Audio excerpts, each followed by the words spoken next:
तो आम लोगों के जीवन को आसान और आरामदायक बनाने के लिए सरकार निरंतर प्रयास कर रही है।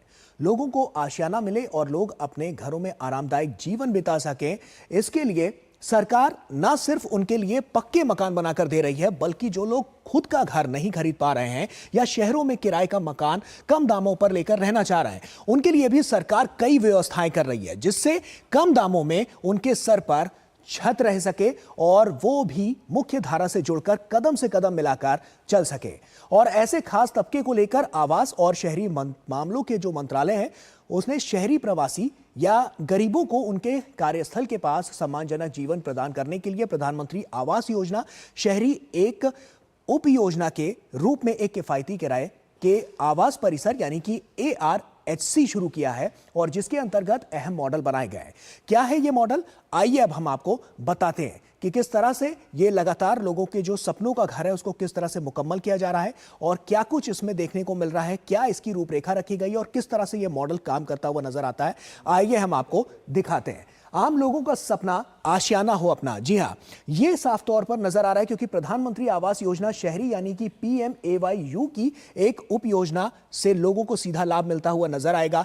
क्या कुछ है इसमें, आइए वो हम आपको बताते हैं कि किस तरह से ये पूरी योजना जो है वो काम करती हुई नजर आती है। अफोर्डेबल रेंटल हाउसिंग कॉम्प्लेक्स योजना यानी कि ARHC, उसके जरिए लोगों को घर मिलेगा और ये घर किराए पर होगा, क्योंकि हमने देखा है कि तमाम ऐसे लोग हैं जो अपना घर नहीं ले पाते हैं, तो उनके लिए काफी किफायती सौदा होगा। और ये जो सौदा है वो सरकार द्वारा दिया जा रहा है। कैसे दिया जा रहा है, क्या इसका मॉडल है, इस पर हम रूपरेखा जो है इसकी हम आपको बता रहे हैं। जवाहरलाल नेहरू राष्ट्रीय शहरी नवीकरणीय मिशन के अंतर्गत इसमें आवास मिलेगा और राजीव आवास योजना के तहत निर्मित सरकारी खाली घर जो हैं उनका आवंटन किया जाएगा। और इसके जो लाभार्थी होंगे उसके लिए भी एक अलग से पैरामीटर बनाया गया है कि किस तरह से उनको यहां पर अपना घर मिलता हुआ नजर आएगा। इनका उपयोग सार्वजनिक निजी भागीदारी में किया जा सकता है और इसके लिए भी एक रूपरेखा तैयार की गई है कि जिसके अंतर्गत यह काम करता हुआ नजर आता है। जैसे कि सार्वजनिक एजेंसियों द्वारा ARHC में परिवर्तित करने के लिए भी इसे किया जा सकता है और इसी के जरिए ही जो खाली घर हैं वो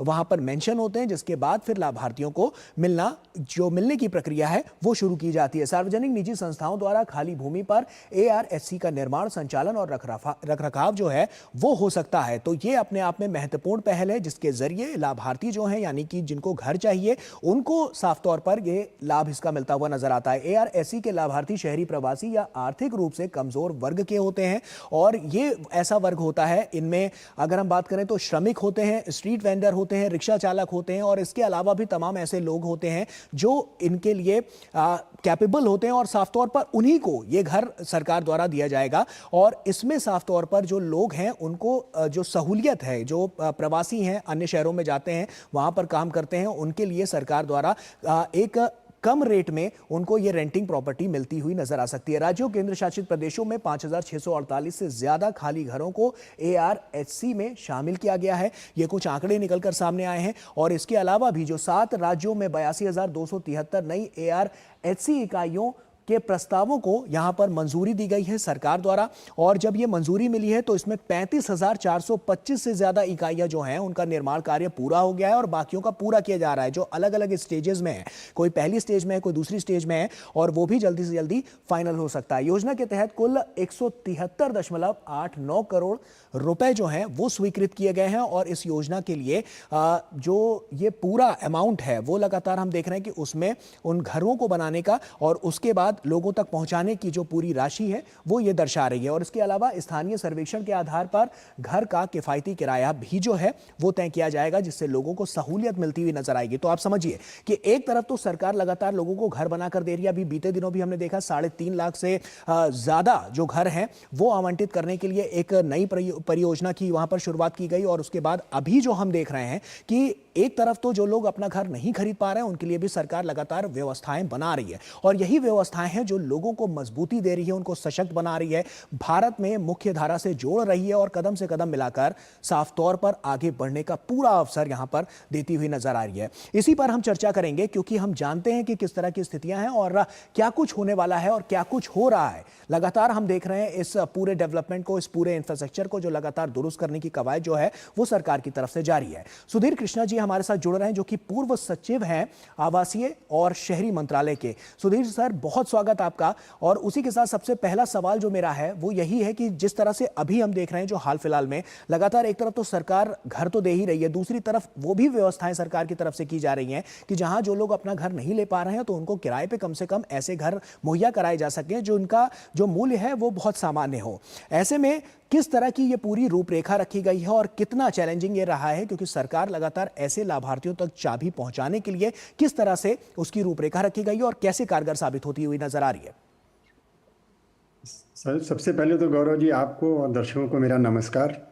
और जैसे आपने अभी तक बहुत अच्छे ढंग से समझाया है कि हाउसिंग को लेकर सरकार के क्या प्रयास रहे हैं। और हम जानते हैं कि जनता को जो आवश्यकता है, सामान्य कॉमन मैन को रोटी, कपड़ा, वाहन और मकान, 4 चीज़ें चाहिए। जी। अब आज के समय में रोटी, कपड़ा और वाहन भी मिलना उतना मुश्किल नहीं रह गया है, क्योंकि आदाय बढ़ चुकी हैं। लेकिन घर की समस्या ऐसी है जो बरकरार है, और वो बरकरार कई वजह से है। हालांकि बहुत से घर बने हैं। पीएमएवाई योजना जो है उसके प्रथम चरण में जो 10 साल चला, लगभग 90 लाख से अधिक घर बना के कंप्लीट किए जा चुके हैं। जी। लेकिन फिर भी जो है हाउसिंग की समस्या आप पाएंगे शहरों में अभी भी झुग्गी झोपड़ियाँ वर्तमान हैं, निवर्तमान हैं। उसका कारण ये है कि शहरीकरण जो हो रहा है, लोग गांव से शहर में आ रहे हैं, वो नौकरी की तलाश में आ रहे हैं। और वो नौकरी ऐसी नहीं है जहां उनको ज़िंदगी बितानी है। वो आज इस शहर में नौकरी कर रहे हैं, कल किसी और शहर में नौकरी कर रहे हैं। तो ये जो फ्लोटिंग पॉपुलेशन का मुद्दा है, ये जो है विशेष करके जो लोअर इनकम ग्रुप हैं, ईडब्ल्यूएस हैं, जैसे कि हमारे जो जोमेटो या अमेज़ॉन के कुरियर लोग हैं, या और रिक्शा, ऑटो रिक्शा चलाने के वाहन के, या टैक्सी वाहन चालक हैं, या सिक्योरिटी गार्ड्स हैं, या अन्य तरह के। तो अब ये जो है नौकरी एक बंद के एक शहर में नौकरी करना इनके लिए मुश्किल है। तो ये शहर शहर छोड़ते रहते हैं, तो इनके लिए घर खरीदना बहुत मुश्किल है। जी। इसलिए रेंटल हाउसिंग की बहुत, इसी प्रकार से इंडस्ट्रियल वर्कर्स हैं आज, या कंस्ट्रक्शन वर्कर्स हैं, ये आज इस प्रोजेक्ट में हैं, कल कहीं और जाएंगे।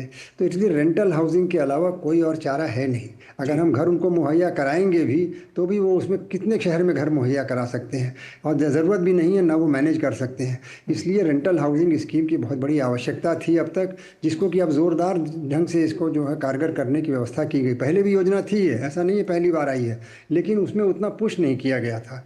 तो इस योजना में इन्होंने जो 2 अंग बनाए हैं, एक अंग तो ये है कि अब तक जो घर बने थे, जो आपने दिखाया था कि जेएनएनयूआरएम के तहत जो घर बने थे, उसमें बहुत काफ़ी कुछ खाली भी हैं, और भी योजनाओं में खाली घर पड़े हैं। तो जो खाली घर हैं उनको रेंट पर देने के लिए एक व्यवस्था तो ये है। और जो उसके लिए ये म्यूनिसिपैलिटी के आधार पे किया जाएगा। म्यूनिसिपैलिटी को उनको प्रोजेक्ट, या जो भी ओनर हैं उसके खाली घर पड़े हुए हैं, किसी का ओनरशिप नहीं है, तो म्यूनिसिपैलिटी ओनर बन के उसको रेंट देगी, या कोई सरकारी संस्था उसको रेंट पर देगी।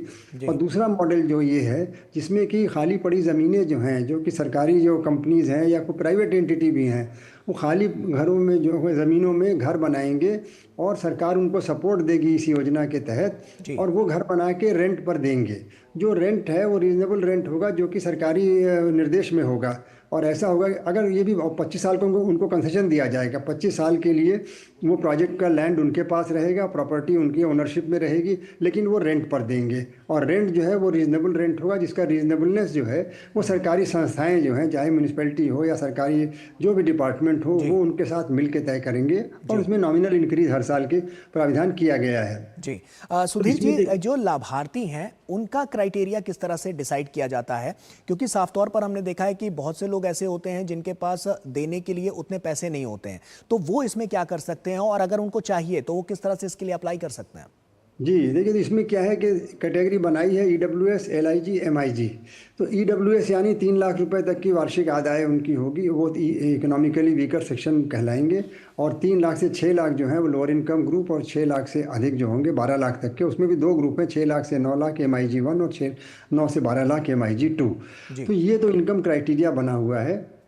और आप ये भी देख लें कि जो आजकल आप जो एक बात कही कि लोग किराया नहीं दे पा रहे हैं, ये भी आपको बताऊंगा कि जो ये काम करने लोग आ रहे हैं, अमूमन वो 3 से 5-6 हज़ार तक का रेंट दे रहे हैं झुग्गियों में, जहाँ पर रहने की हालत उतनी अच्छी नहीं है, लेकिन मिनिमम 3,000 रुपया रेंट वो दे ही रहे हैं। पर मंथ की बात मैं कह रहा हूँ, ये पर मंथ 3,000 बहुत होता है। तो उससे तो 1/3 में ही ये जो रेंट सरकार फिक्स करेगी, ये तो उससे तो काफ़ी कम होगा, ऐसा मैं पूरा मानता हूँ, क्योंकि सरकार के निर्देश। और वे साथ में सरकार जो है वो वहाँ पर पानी बिजली की व्यवस्था और सभी जो बेसिक फैसिलिटीज़ हैं वो भी प्रोवाइड करने का इंश्योर करेगी। इसलिए ये घर जो है, जो लाभार्थी होंगे वो ज़रूर यहाँ पर आएंगे, लेकिन इसको पुश करना है, इस योजना को पुश करने की ज़रूरत है, क्योंकि ये जो गरीब हैं ये काम अपने जहाँ काम कर रहे हैं उसके पास में रहना चाहते हैं, इसीलिए ये झुग्गी वगैरह में रहते हैं, क्योंकि बहुत दूर आना जाना भी मुश्किल है। इसलिए ये जो है ये इनके लिए एक चैलेंज बनेगा कि जो जहाँ घर बनाएंगे वो शहर से बहुत दूर दराज बनाएंगे, तो फिर ये मुश्किल होगी। तो इसके ऐसे लिए में हम ये जो इकाइयां हैं जो घरों की हम देख रहे हैं, जैसे कि हमने एक कुछ आंकड़े भी अपने दर्शकों के साथ साझा किए कि 35,000 से ज्यादा जो इकाइयां हैं वो अब तक कंप्लीट हो चुकी हैं। बाकी की जो अभी हैं वो किस स्टेज में अभी हैं और कब तक वो भी कंप्लीट होने के जो पूरा अनुमान लगाया जा रहा है वो कब तक हो सकता है? पर ये देखिए, ये तो समय की बात है, क्योंकि अलग अलग लोकल समस्याएं होती हैं, मगर मुझे नहीं लगता कि इसमें कोई दिक्कत है।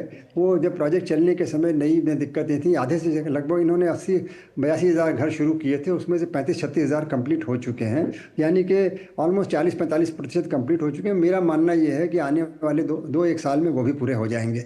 लेकिन देखिए, वो पूरा होना तो एक उपलब्धि होगी, लेकिन बड़ी बात यह है कि और घर बनना चाहिए, क्योंकि कहाँ पे एक लाख घर और कहाँ पर जो शहरों की बढ़ती आबादी जो है, जो करोड़ों की संख्या में प्रति वर्ष बढ़ रही है, तो इसलिए आवश्यकता तो बहुत अधिक है। और इस योजना के माध्यम में जो इसको चला रहे हैं, जो अधिकारी, जो संस्थाएं हैं, सरकारी संस्थाएं जो इसको दिशा निर्देश दे रही हैं लोकल लेवल पर, भारत सरकार के लेवल पर तो नीति बन गई, नोटिफाई हो गई, उसके पैसे का प्रोविजन भी कर दिया, इसमें ग्रांट की भी व्यवस्था है थोड़ी, हालांकि पब्लिक प्राइवेट पार्टनरशिप है, जिसमें कि कंसेशनियर जो है वो रेंट के माध्यम से अपनी रिकवरी करेगा इन्वेस्टमेंट की, लेकिन सरकार जो है वो टेक्नोलॉजी इनोवेशन स्कीम के तहत ग्रांट भी देगी, जिसमें कि वो नए ढंग की चीज़ें यूज़ करें, मॉडर्न ढंग के ब्रिक यूज़ करें जो कॉस्ट इफ़ेक्टिव हो, मॉडर्न कंस्ट्रक्शन मटेरियल्स वगैरह यूज़ करें, घरों को जो है वो एनवायरनमेंट फ्रेंडली घर बनाएं, उसके लिए जो एक्स्ट्रा एक्सपेंडिचर होगा वो ग्रांट भी देगी सरकार। तो योजना के लेवल पर भारत सरकार की ओर से जो रोड मैप है वो फर्स्ट क्लास तैयार है, बिल्कुल एकदम हर तरह से दुरुस्त है।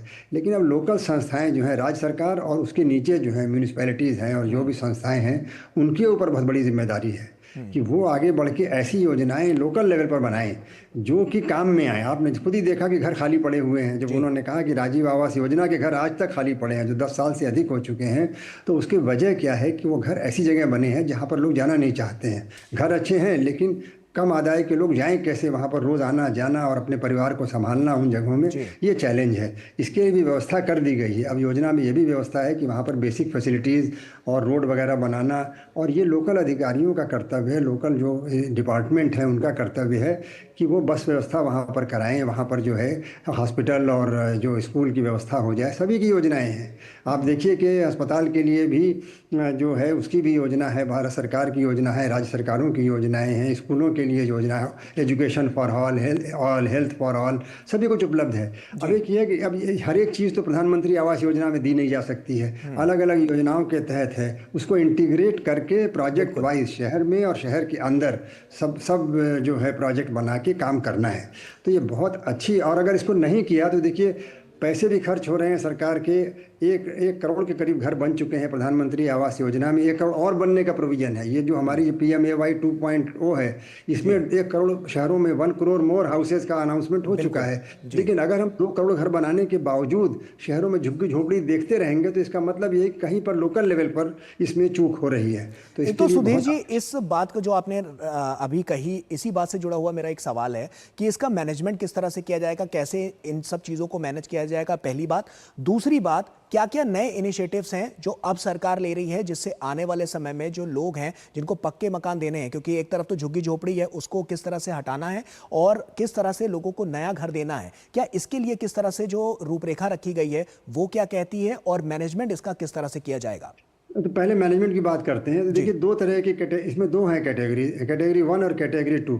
कैटेगरी 1 में है कि जो घर ऑलरेडी बन चुके हैं और खाली पड़े हुए हैं, तो ऐसे घर जो हैं वो खाली वो बनाए किसने, सरकार ने बनाए हैं, भले ही राज्य सरकार की संस्थाएं जो हैं उनके माध्यम से बनाए होंगे, लेकिन ओनरशिप सरकार के पास है। आप उसको राज्य सरकार मान लें, केंद्र सरकार मान लें या कोई भी लेवल का गवर्नमेंट मान लें, तो उसमें ओनरशिप सरकार के पास बनी रहेगी, वो रेंट पर दिया जाएगा।